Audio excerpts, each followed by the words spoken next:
Close and firing, replied Hannah, who had lived with the family since Meg was born, and was considered by all of them as more a friend than a servant. She will be back soon, I think, so fry your cakes and have everything ready, said Meg, looking over the presents which were collected in a basket and kept under the sofa. Ready to be produced at the proper time. Why, where is Amy's bottle of cologne, she added, as though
Mrs. March was both surprised and touched, and smiled with her eyes full as she examined her presents and read the little notes which accompanied them.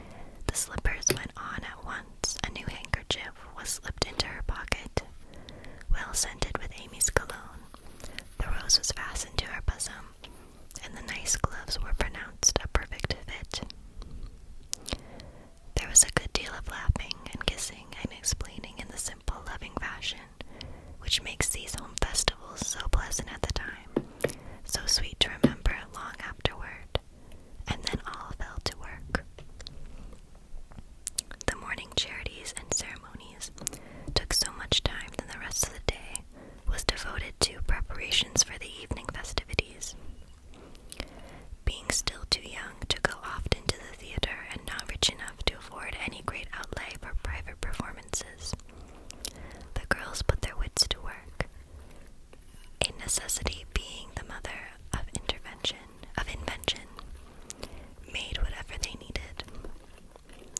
Very clever were some of their productions: pasteboard guitars, antique lamps made of old-fashioned butter boats covered with silver paper, gorgeous robes of old cotton glittering with tin spangles from a pickle factory, and armor covered with the same useful diamond-shaped bits left in sheets where the lid of preserve pots were cut out. The big chamber was the scene of many innocent revels. No gentlemen were admitted, so Jo played male parts to her heart's content and took immense satisfaction in a pair of russet leather boots given her by a friend who knew a lady who knew an actor. These boots, an old foil, and a slashed doublet once used by an artist for some picture, were Jo's chief treasures and appeared on all occasions. The smallness of the company made it necessary for the two principal actors to take several parts apiece, and they certainly deserved some credit for the hard work they did in learning 3 or 4 different parts, whisking in and out of various costumes, and managing the stage besides. It was excellent drill for their memories, a harmless amusement, and employed many hours which otherwise would have been idle, lonely, or spent in less profitable society. On Christmas night, a dozen girls piled onto the bed, which was the dress circle, and sat down before the blue and yellow curtains in a most flattering state of expectancy. There was a great deal of rustling and whispering behind the curtain, a trifle of lamp smoke, and an occasional giggle from Amy, who was apt to get hysterical in the excitement of the moment. Presently a bell sounded, the curtains flew apart, and the operatic tragedy began.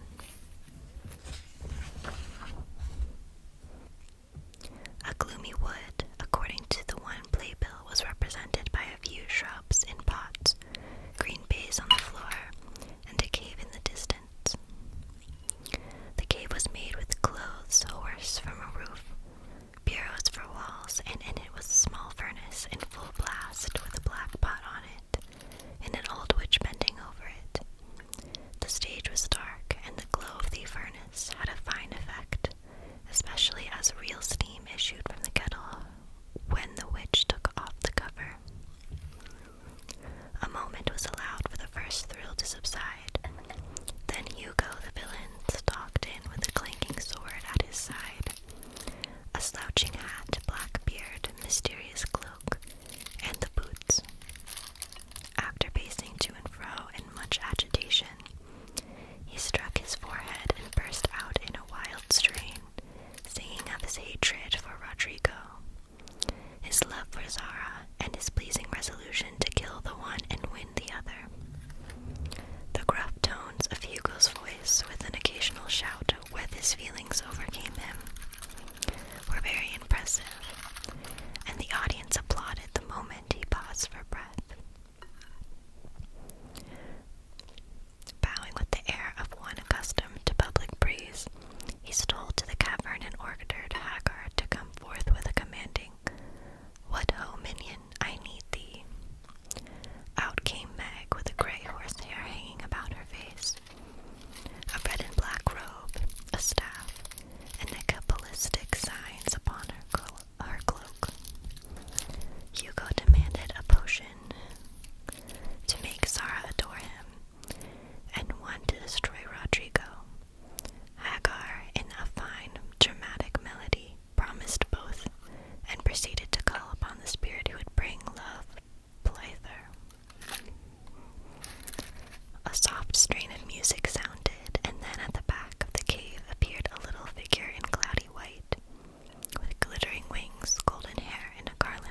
castle hall, and here Hagar appeared, having come to free the lovers and finish Hugo.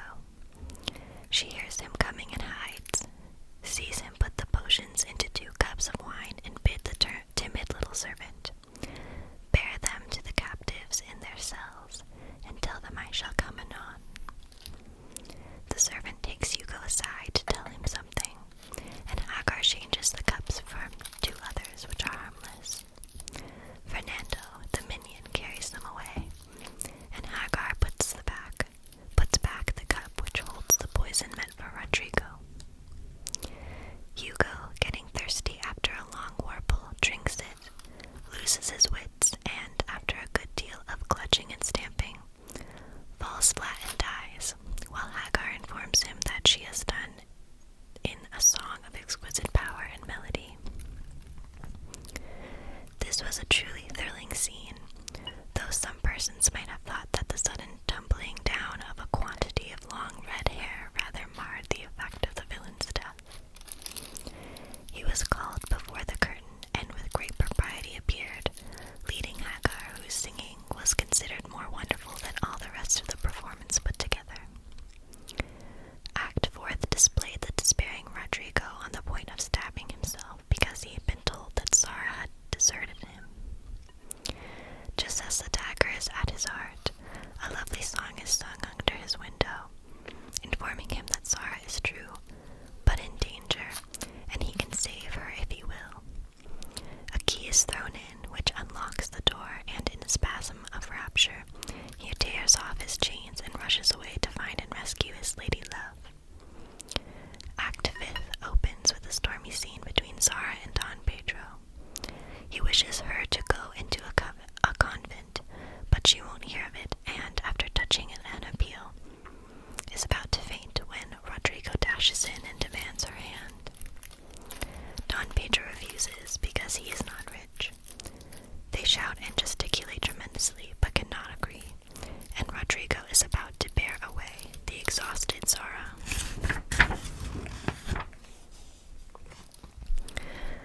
When the timid servant enters with a letter and a bag from Hagar, who has mysteriously disappeared, the letter informs the party that she bequeaths untold wealth to the young pair and an awful doom to Don Pedro if he doesn't make them happy.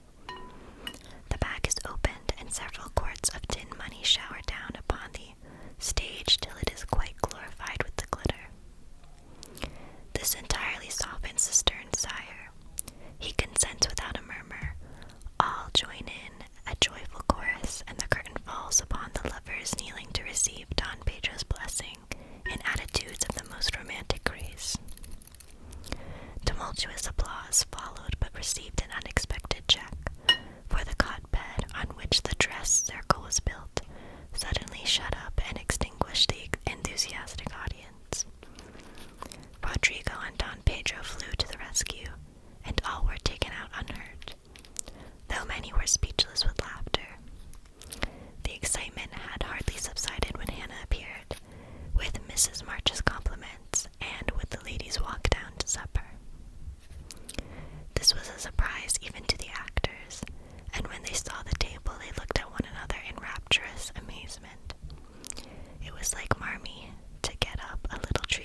afraid he isn't having such a Merry Christmas as we are.